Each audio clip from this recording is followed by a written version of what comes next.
a heated meeting tonight.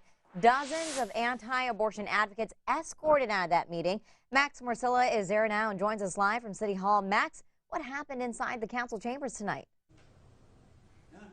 Well, what started as sort of what one council member said is a fairly standard and routine resolution turned into anything but that with this meeting, as anti-abortion protesters who held signs throughout the evening, well, once they started speaking and speaking out, it got contentious. Even the Alexandria mayor at one point threatened the possibility of taking everyone out of the chambers. This was even before that the city council was weighing the resolution, which in part would advise the city attorney to sign on to any pending litigation that the Alexandria City Council identifies as protecting a woman's right to choose an abortion and keeping abortion clinics and services open and functional in the city. Another part of the resolution would direct the city manager to identify ways to spend money in the upcoming fiscal year to help low-income Alexandria residents have access to abortion services and abortion clinics. Now,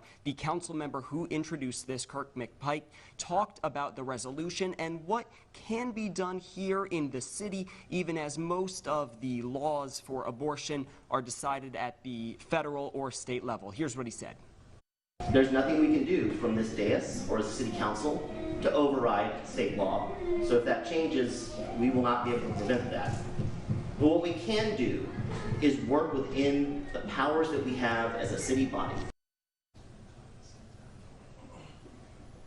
So you saw some of the video earlier of the anti-abortion protesters getting escorted by police one by one out of the chamber. By the time the vote was cast, the vote, a unanimous one by the way, but by the time that vote was cast, there were nearly no members of the anti-abortion side. They actually went outside where you could hear them chanting through a microphone, saying things like shame, directed toward the city councilors who were still inside the chambers casting that vote.